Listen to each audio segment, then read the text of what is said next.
Like most of you know me. I started the business 6 years ago, and 6 years ago, people will come to me like, "Hey, like, what's a dashboard? Why do I need one? Like, what is it? What's it for?" That conversation has evolved to, "Hey, I need a dashboard with this, that, and the other, and then I also need an AI analyst, and I need a data-driven culture. Can you guys implement all that?"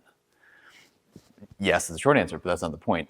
The conversation has evolved, and the conversation now with AI is, can AI just do all this for me? So all of those conversations I've been having recently, these are like across big companies, small companies, consultants, whatever. I was like, all right, there's got to be a simple way to actually like boil this down into like some actual steps so that we can actually implement this for our businesses and for other businesses. So that's why I came up with these whole 7 simple steps of actually doing this, growing with data, right?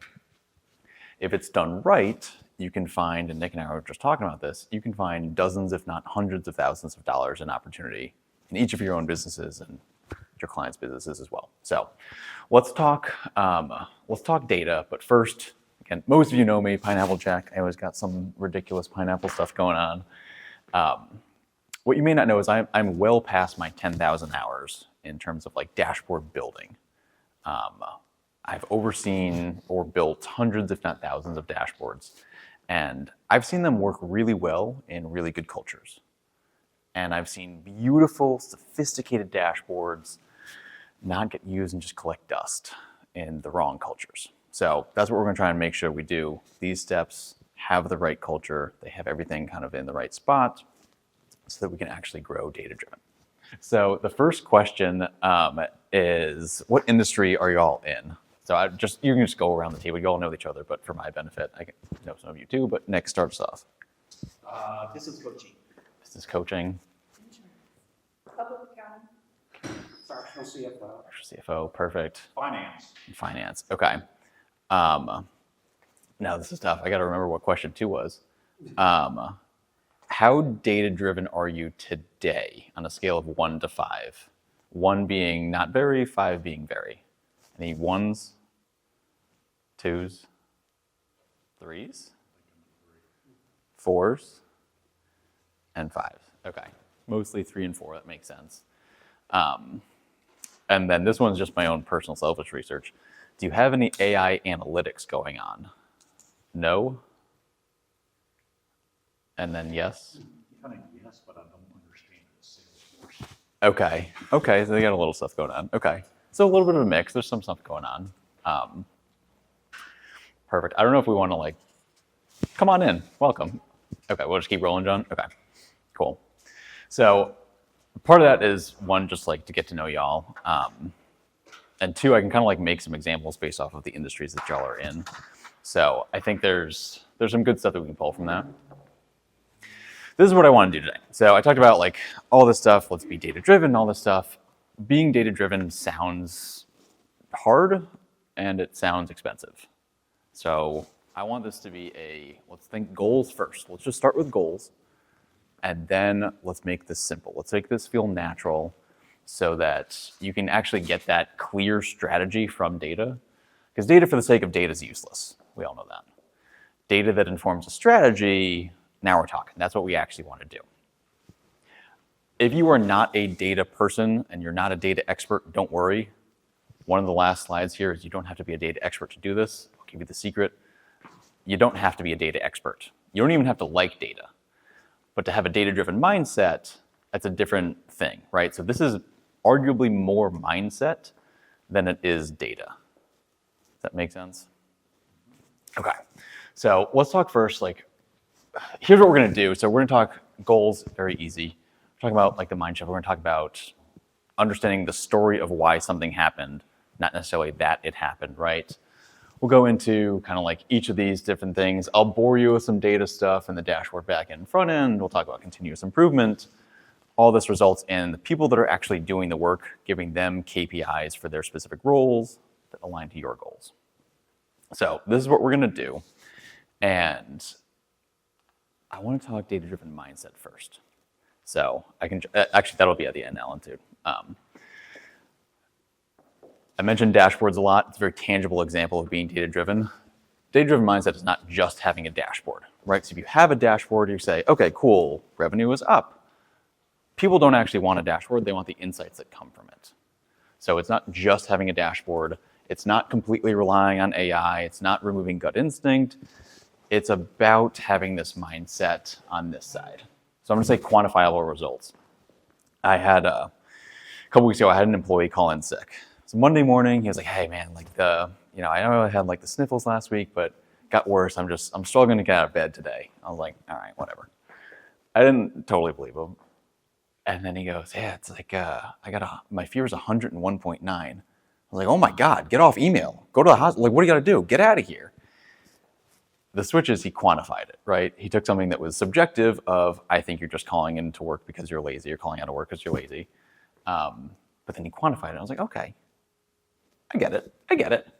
And so that's this whole side. Quantifying results, defining success with numbers, with KPIs, stuff like that. Getting everybody aligned. Something like continuous measurable improvement, right? So the guy with the fever, he's trying to get down from 102 to a good old-fashioned 98.6. That's a measurable improvement, right? And then the last thing, thinking opportunities here. So this is the data-driven mindset of, hey, I have an investment opportunity, or I have something that I'm doing and I want to know the ROI of it, right? If I'm going to put money in, I want money out. Or if I do this more efficiently, that'll result in X, right? So thinking in that opportunistic and being able to quantify that, that's what I'm talking about with a data-driven mindset. Most of you are nodding your heads. It seems like this makes sense, maybe even your default mindset. Step 1, quantify your goals. This is the easy one. We already have this. Nick is the king of setting goals and executing on a plan. Nick, I would just have you give this part of the presentation, honestly, but step 1 is just quantify your goals. We all have this, probably SMART goals, right? The SMART, or whatever the SMART stands for. I want to go a little bit further. So it's not just the number. I want you to think ideal. So a lot of us here, consultants, stuff like that, we work with consultants. And I have a consultant client right now who he wants to do budget versus actuals. So how much time do we think it's going to spend versus how much time did it actually spend? Pretty standard. It's a fractional CFO. He's got a team of 20 or so. And he wants budget versus actuals by client, by project, by day, by employee. And he wants that delivered to him every single morning to start his day. Okay, great. I'm not going to poke any holes in that. Let's think ideal right now. Let's see if it can be possible. I have a client actually, a different client. I'm not involved in this project, but they manage like 75 different farms. And so the leader of this, she's like, all right, we're gonna have the chickens over here. We're gonna have this nice white fence. We're gonna have their eggs over here for processing. We're gonna have the cows over here, and it'll follow the flow of the farmers for like every single day. It's gonna make a whole lot of sense. And their head of IT, I kid you not, raises a hand and goes, well, we can't do that. The fence can't be white. It has to be blue. And she was like, okay, then make it fucking blue. Like, whatever, I don't care. That project, I'm exaggerating like only a little bit for story purposes, but that is a real example. That project that they've been trying to roll out for these different farms has been stalled for 1.5 years. And it's because of this one head of IT who just keeps raising his hand saying, what about this random edge case that's gonna potentially not be perfect? And it just hasn't moved. So watch out for hole pokers at this stage when you're setting your goals, when you're thinking ideal. It would be the equivalent in like the budget versus actual situation of saying we have 100 clients and one client is in a different system.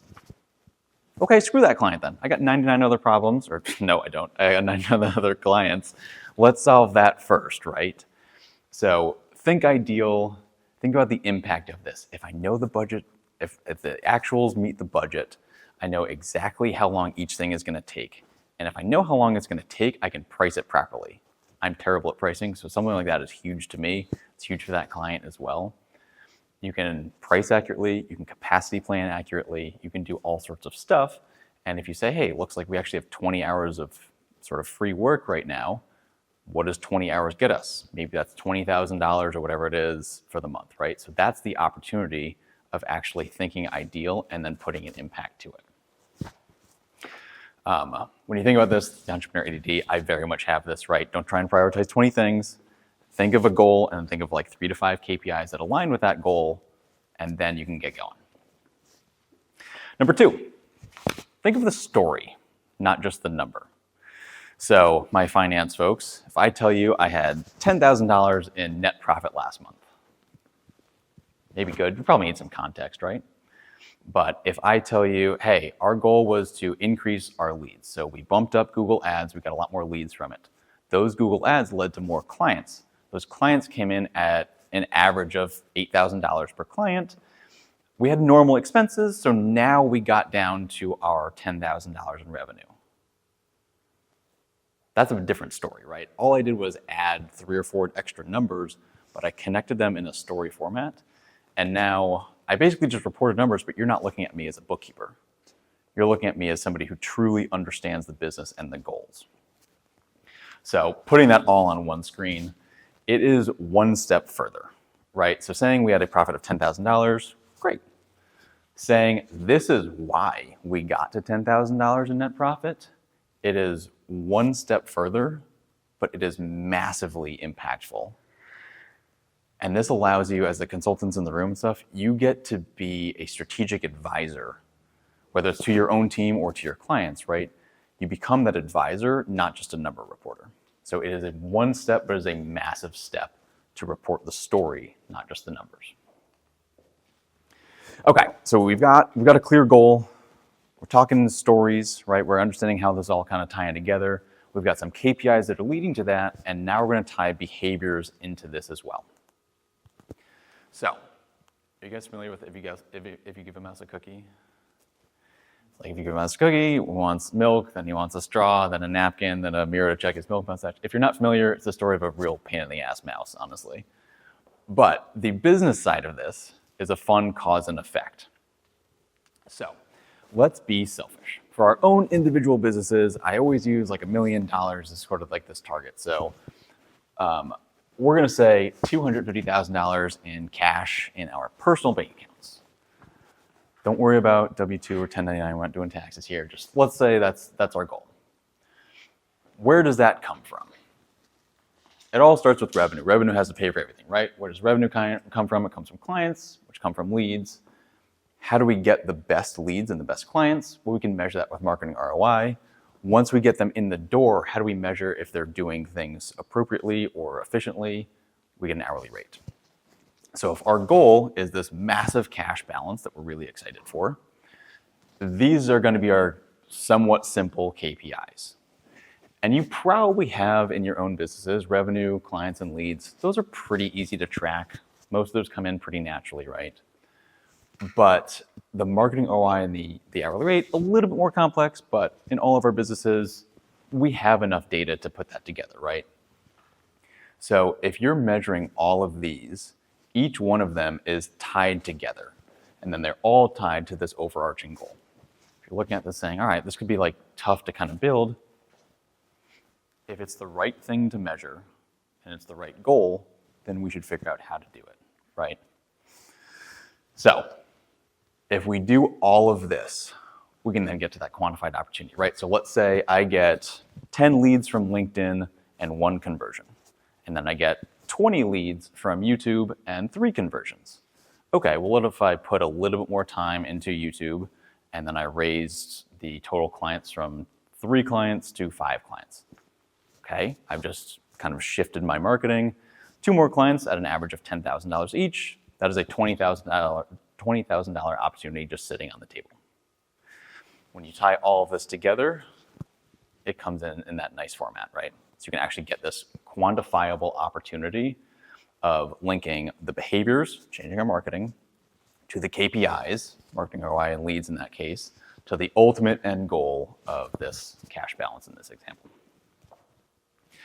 Now, this one's very applicable to us. This next one is actually super interesting. So this company is Tesla. I'm not pro or anti-Elon. This is not about that. This story is actually about a guy named John McNeil who became the president of Tesla, but this was his first objective. So when Tesla first got into sort of like online sales, like Carvana didn't exist. It wasn't a time when people were just like buying cars online because that was crazy, right? $120,000 car, whatever it was, you're not just doing that sight unseen. So he was given the growth goal of 20x. Nick, I will give you a shout out here too. Growing 20% It's like, okay, we can tweak some stuff and be better. Growing 20x is a mindset shift, right? It's, okay, that's a different problem. We got to really change how we're thinking about this.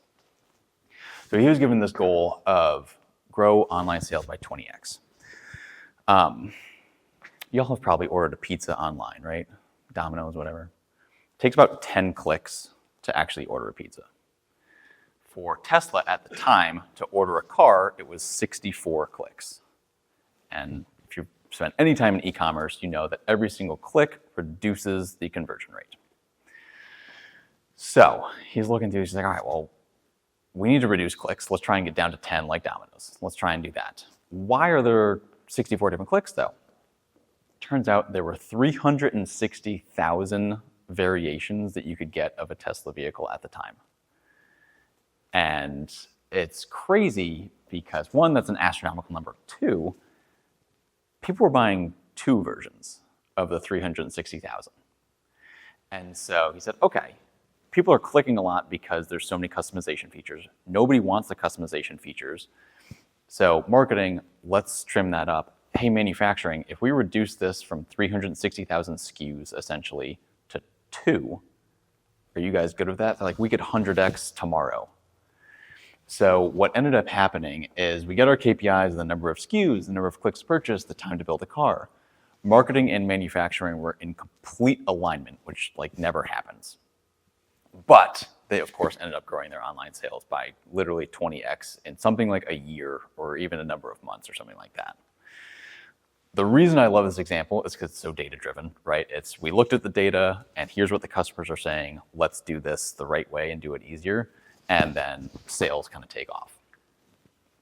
Maybe not exactly what we would do in each of our businesses, but the concept still applies of let's check the data, see what's happening, and then let's make some decisions based off of it. Build a strategy based off it, right? Okay. This is the scary back end stuff. This is the super nerdy technical stuff. I know you're a data fan. Anybody else like super data enthusiasts here? A little bit? Okay, good. So this might not be super scary, but I will say, much like at the beginning, like I've got my 10,000 hours in doing this. I have built dashboards for billion-dollar companies with sophisticated systems. I've also built dashboards for startups that are pre-revenue, and it was just Google Sheets. In both of those scenarios and everything in between, the formula I'm about to show you applies to all of them. And I'm not an extreme person. I try and avoid saying the words never and always. But I think 100% of dashboards and analytics that I've ever done fit this formula. So it's a good formula. The other thing I'm going to say up front is, can AI do this for me?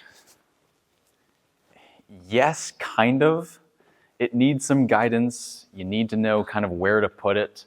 And I will say more often than not, if the goal is to build a car, there's like an IT term called agile. So you build a scooter, then a bicycle, then a motorcycle, then a car. AI goes, you want a car? Cool. I'm going to start with a flying car that can go into space, and then you layer it down to eventually get to that same car. So this formula is a great way to start, and then you can let AI kind of take over. There's a lot on here. I'm not going to go super in-depth here, but we're going to start with a data source. Wherever you have your data, QuickBooks, HubSpot, whatever you got for your data, right? Let's just start there. And the only thing I need from that is a consistent format. I don't care if it has more columns than you need. I don't care if it's got some stuff that's a little extraneous. Just give me a consistent format and I'm a happy kid. Second is I need the data to flow. We all know if it's not going to flow easily and you can't update things easily, you're not going to do it. So let's go for automation as much as possible. Sometimes that's not always an option, but let's go for easy. And then database. So I'm going to go a little bit into what I mean by database format in a second. So I'll pause on that. But finally, if you get all this stuff going, then you can build a dashboard.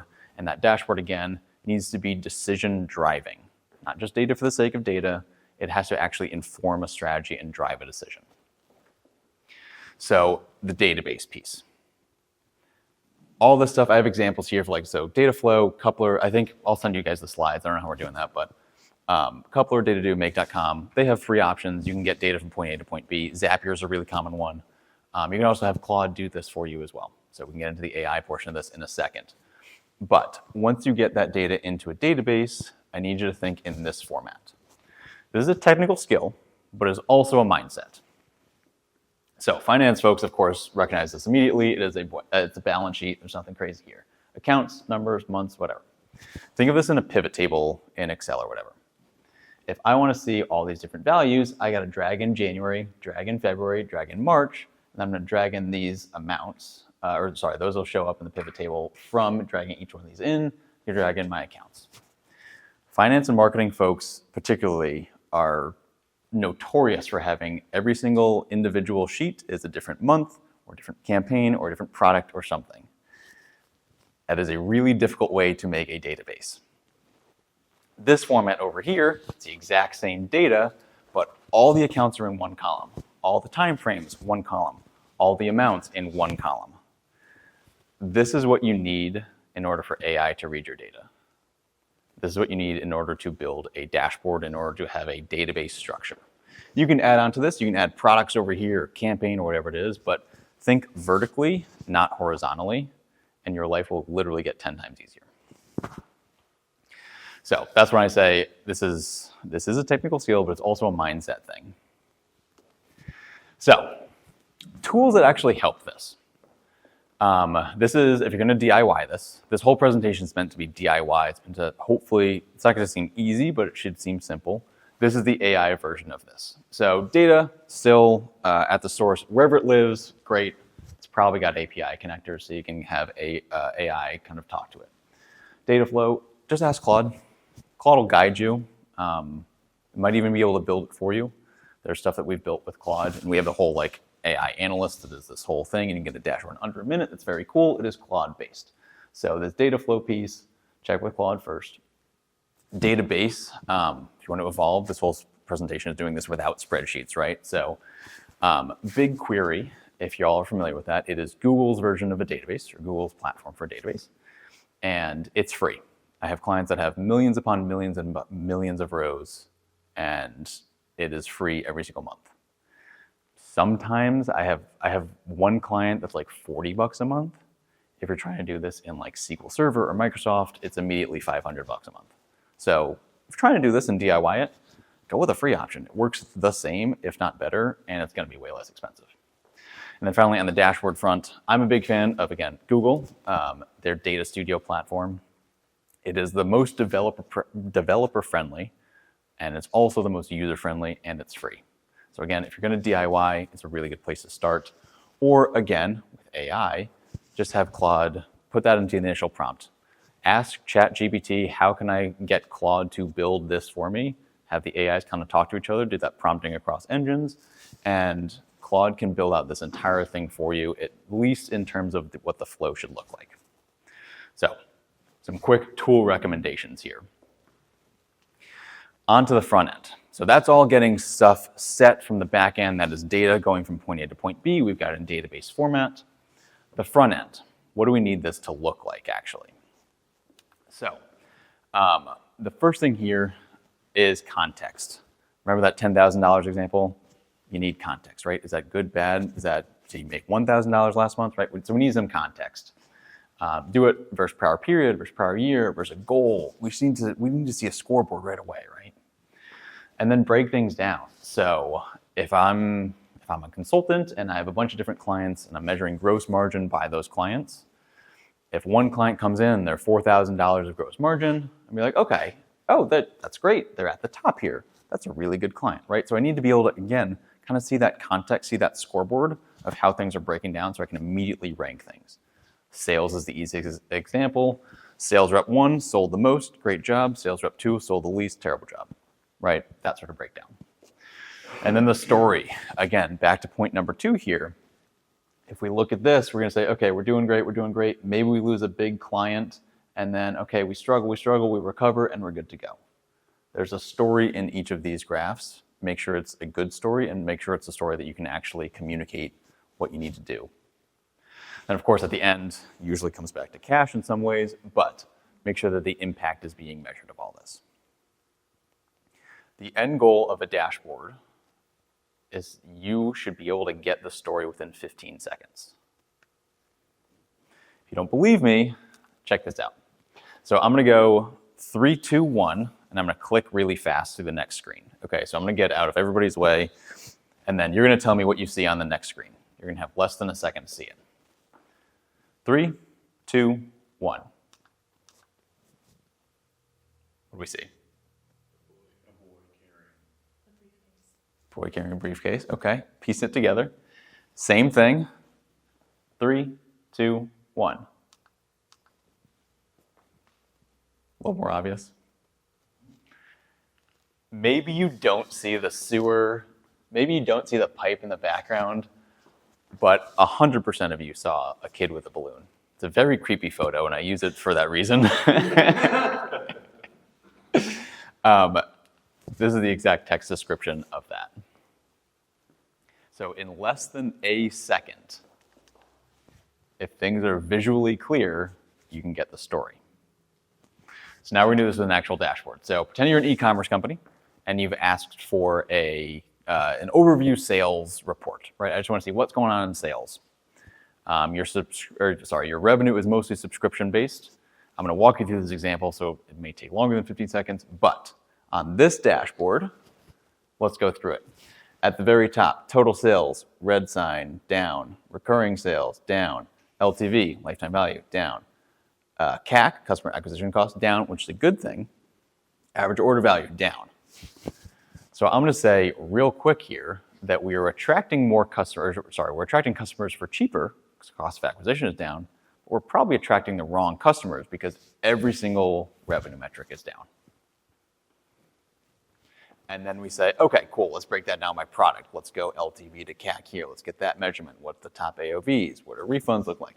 Then we get some context, then we get some story. But in the first 15 seconds of looking just at that top line, you're going to say, okay, good, not great, right? We're doing okay.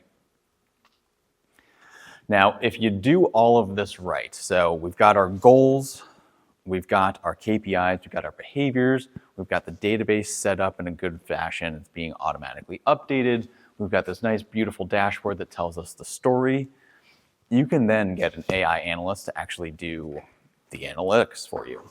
So if the goal is to say, hey, client or whatever, here's your dashboard, here's how you're doing, ask any question you want to the AI. This is one that we built that does forecasting. This is one that we built that does an executive summary. This is one that we've built and we've released as like a SaaS product essentially, where the dashboard is layered with the executive summary. And this, you can do any sort of chat that you want in here. There's a platform called Fabby. We've also built our own that is candidly better. But if you get all of this set up with the goals in mind and the KPI set and everything kind of working together and talking together, you can get this, and it's not that hard. I know it seems probably hard right now if you're not data nerds who are on the back end and everything, but the point is simple steps, right? So we're on step number 5. At this point, again, we've got our goals, we've got our KPIs, we've got our behaviors that are being driven, we've got the data set up so we can actually see our performance, we can actually measure our performance, and we can have, even to the extreme extent here, we can have AI kind of giving us some anomalies, some highlights, answering some questions. Are we done? Of course not. We're gonna get into continuous improvement in a second. But if you want to DIY all of this, a guy on my team last week spent 80 hours building this whole AI infrastructure. Now we're building for scale, we're building for multiple different things, right? But if you want to do this with a data source, maybe 2 data sources, this is kind of what you're looking at. Spend a week or have somebody on your team spend a week and just dive into this.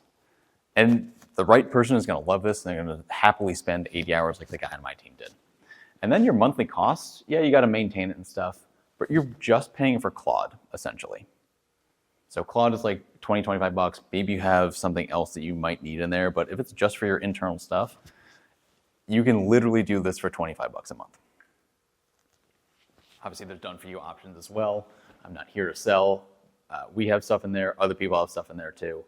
But the fun and the purpose of this is to be able to DIY it. So that is the DIY investment that we're looking at. And let's say you spend a week on it. Seems like a lot, but I have seen this happen with clients, several different clients. For 40 hours that you spend on building this infrastructure and using AI to guide you to get something functional and all this stuff, you can find $50,000 in opportunity. Not a random number. I have actually seen clients be like, oh damn, we should focus on that instead. It is a real thing. If you do that hourly rate, it is $1,250 an hour, which is like New York City M&A lawyer hourly rates. It's pretty good. This is not the field of dreams. This is not if you build it, they will come. It does have to be done right. So that's why I lay this out in 7 steps, so you can do it 1 step at a time, even not as a data expert. If you want to build it right, take it 1 step at a time, spread those 40 hours out over 6 months or whatever it is. And if you build 1 step at a time, you will build it right, and the answers will be there. The opportunities will definitely show themselves. And you will be like, okay, we can not just grow 20%, we can grow 20x, because we can kind of see the path. So we built all this stuff and we're not done. Because if we do all this right, again, this is all working for us. We're getting a better strategy out of it. We're getting more data driven. It means our business is going to grow. With a growing business, it means growing goals. So as your business evolves, your goals should evolve as well. You can't plus 100 overnight, right? You can't knock out 40 hours in a day, but you can plus 100 times. That is totally doable. So with your team, with your clients, whatever environment you're using this data stuff in, establish the right cadence, right? So you want to be able to review this with your team, your clients, whoever it is. And you want to be able to answer the why for every part, right? So if you have somebody on your team or a client or whatever that is in charge of the monthly newsletter, and they're, all right, we got 20% open rate and no clients from it. Okay, well, let's see if you can get 25% open rate and 1 client from it, right? That is a continuous improvement. And then they're going to say, wait, how do I know how I'm doing? Then obviously they need kind of their section of a dashboard. Revenue needs their section of a dashboard. Finance needs their section, right? All these dashboards tie together to that overarching goal, whatever it is for your company. Role KPIs. We could spend hours on this, but we've implemented this with 1 or 2 different clients, and it's been really cool to see. I've actually implemented this for my own business too. If we have that overarching goal, and we have everybody being data-driven on the team, each of those people has a KPI to define success, like we started this conversation, right? If people know what success looks like and it is measurable, then they can deem, hey, I did a good job, or hey, I did a bad job. It makes management a whole lot easier. It makes those annual performance reviews 1,000 times easier. Because people want to do what is right for their situation. So just make their right answer your right answer. The email newsletter person, make them, 5 clients throughout the year. If the goal for the company is 100 clients, great. They're going to manage their slice. It informs your overall goal. I won't spend too much time on this, but this role KPIs piece, 1, I say roles because AI agents can do a lot of stuff right now. But 2, the employees that are actually doing this stuff, they get the goals, which are tied to KPIs, which are tied to behaviors, which are then tied to the roles that are actually executing. If all of those things are in alignment, the business runs so much easier and everybody's going in the same direction and everybody's being data-driven about it, and the conversation gets a whole lot easier. So this is the recap. If we want to do the full roadmap again, I've hopefully beat this to death enough. So we got our goals. We're going to report on the story. We've got KPIs aligned to those goals. We've got behaviors that are being driven every day. We're actually setting up the data infrastructure. Then we're going to continuously improve it because we know this is a growing, living company. And then each of our employees are going to be driven to hit their individual goals, which informs the overall goal as well. Biggest thing here, again, you don't have to be a data expert. Sounds like there's a decent amount of hands or we like data. Maybe you would rate yourself as an expert, maybe not. You don't have to be a data expert to have a data-driven mindset. You don't have to be a data expert to implement any of this either. You can do this right now, and you can show yourself how easy this is.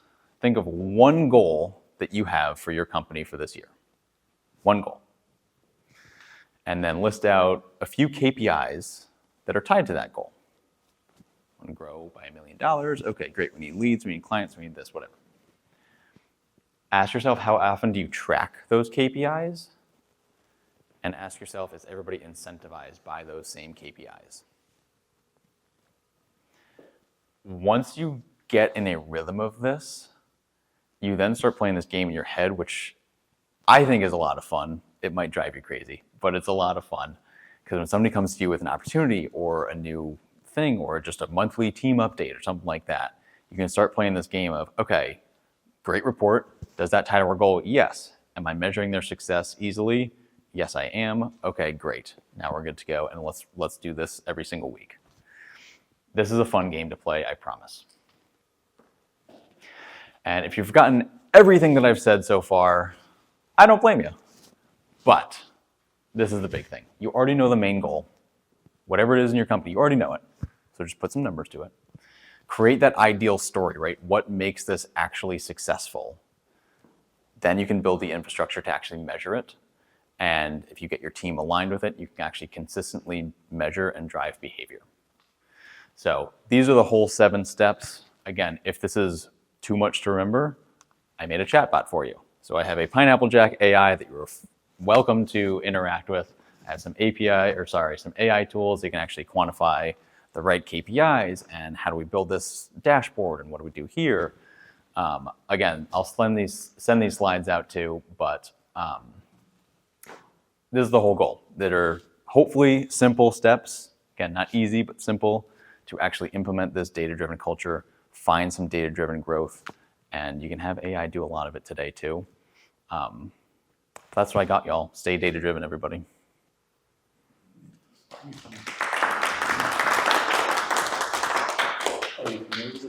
So the question is, am I familiar with Salesforce? Does Salesforce have AI tools that can actually do this? Salesforce is rolling stuff out, I will say. They use a couple different things. I mean, they bought Slack now too, so Slack's integrated with everything, so you can get a lot of AI talking within like individual Slack messages. Their Tableau platform is a dashboard platform as well. They've got some AI in there too. I think Salesforce itself has some internal system AIs that can, I think there's some agents that are coming in there too. I deal with data that gets exported from Salesforce, so it's really easy to export to automatically export data from there and then do all this stuff. But I'm betting that Salesforce has some internal stuff that can do a lot of good data digging. Are all industries using AI heavily now? Yes, a lot of them are getting there from what I've seen. The biggest thing that I've seen though is people are at the starting line and they're like, all right, cool, we really want to do this. AI is super powerful, we got to use it. They just don't know where to start. And I find that with, I'm in a Vistage group and a bunch of different consultant groups, and the majority of consultants are either the AI hero for their company and they want to spend nights and weekends doing it, or the majority of the population is, where do I start? I know I want to do it, I got to do it, I have to do it. If I want a business in 12 months, I got to do it. They just don't know where to start. So I'm saying that's one of the reasons we built the tool that we built, but there's a lot of different, there's so many different tools out there that people get lost in which tool is the right one. I would say focus on the strategy of what are you trying to do with AI, and then you can pick a tool that makes that goal easiest. LTV CAC, what are the main KPIs that we should be looking at across any business, right? So lifetime value and cost of acquisition costs are pretty good ones to start with, right? I think those are really solid ones. I like going a little bit deeper, so not revenue, not profit, but like a profit per client. Maybe a profit per customer, depending on what your business model is, but for a lot of us in the room, something like a profit per client is what it's Jim Collins, the one big thing kind of thing, the hedgehog, whatever it is. Profit per client comes up a lot. What is your profit per X? And that X has to be the thing that you're delivering. So for me, maybe it's profit per dashboard, but we end up doing profit per client. And then I would say a big thing, especially in our world, is retention. So it goes along nicely with lifetime value, but how long do we actually retain a client? Because we all know that getting a new client is costly. Getting more revenue from an existing client is a heck of a lot easier.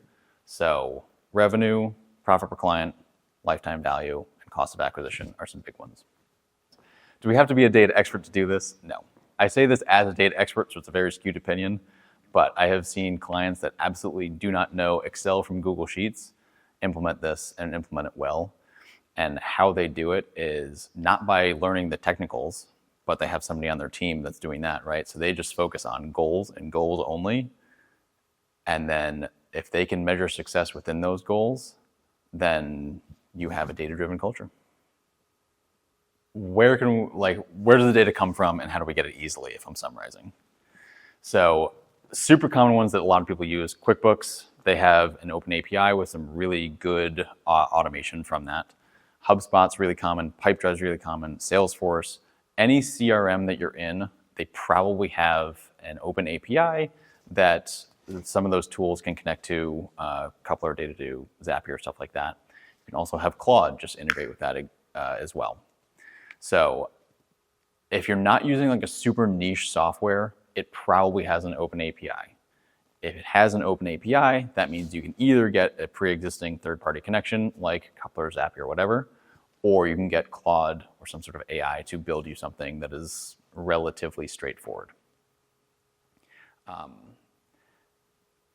I won't say the issue, but like part of the complication is if you have 3 or 4 different sources that are being commingled, centralizing that and having those talk to each other is a much more complicated thing. One dashboard, for example, from one system, pretty easy. One dashboard from 2 systems, it does get exponentially more difficult. But the only thing that you need for data sources to talk to each other is make sure the timeframes can align and make sure you have some sort of, it's called primary key, but make sure you have something that can talk from one to the other. So a client ID, an account number, something like that, preferably numbers instead of text. You just need a time and an ID to link. It may not be perfect, but you can get 80, 90% of the way there fairly straightforward. Thank you. Thank you.